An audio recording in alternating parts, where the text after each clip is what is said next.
Germany, I believe. There's loads. Thank you very much to everyone who's writing, and we'll go through all those a bit later on. So, club culture, it's a tough time, right?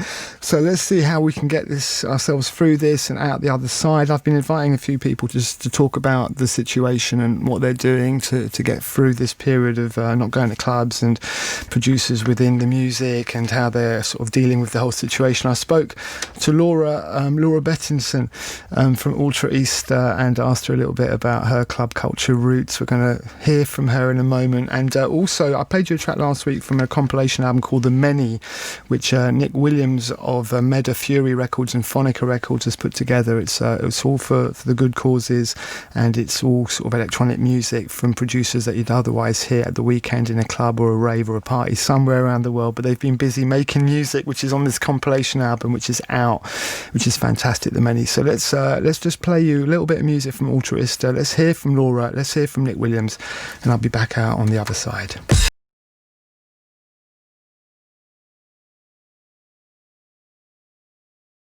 Hey Giles, this is Laura Bettinson here, and I hope this finds you really well since the last time I saw you earlier this summer. And I am here to give you an update on all things Ultraísta. For anybody that might not know, Ultraísta is a band slash project that I'm involved in with Nigel Godrich and Joey Waronker, and we put out an album earlier this year called Sister. It was our second album. We've only released 2 albums over a period of about 10 years but we released this album just before lockdown, mid-March. Honestly, that feels like a lifetime ago, but also it's the weirdest feeling not having been able to play that album to anybody in a live scenario.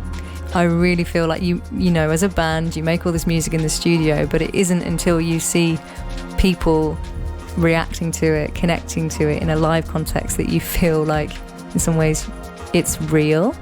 Like you've achieved something in some ways. Like, it doesn't feel real. You can't see people streaming your albums. You can't see them, playing your records at home. But when you're on the stage and you see people dancing and looking up at you from a crowd, you're like, oh, this is real. We made this. We wrote this music and people like it. Woo!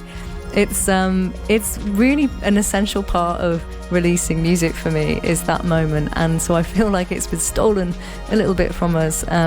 But equally, it's been so heartwarming getting messages from fans throughout this year since we released it. People saying that the album has been a soundtrack to their lockdowns and a real comfort to them throughout what has been such a weird time for everybody. So when I am not doing Ultraísta, I am my own solo artist and producer and DJ, and I've been releasing music this year as Laura, LAU.RA, and I have a real love for UK garage and bass and wonky house, anything that's pushing the envelope of dance music. And so I am really missing club culture, and the one thing I think I've realised I'm missing the most is the togetherness of those moments on a dance floor. My favourite memories are usually soundtracked by music.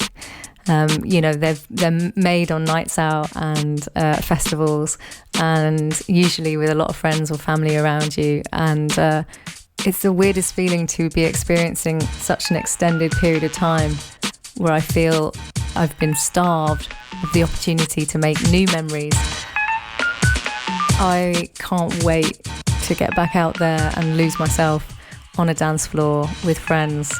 So with that in mind, I've chosen to play you an old school garage banger.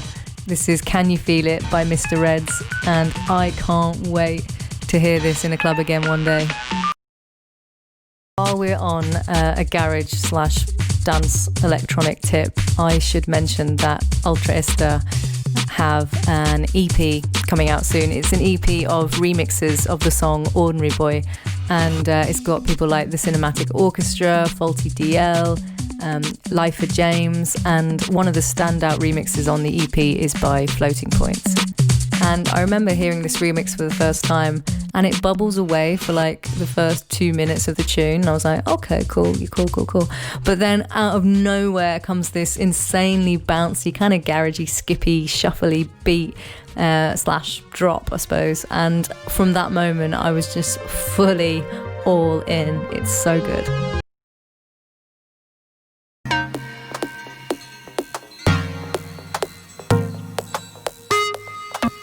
Giles, thank you so much for having me on. I hope you enjoyed my little Ultraísta update, and thank you so much for continuing to support the music we're making. And I really hope I'll see you on a dance floor soon.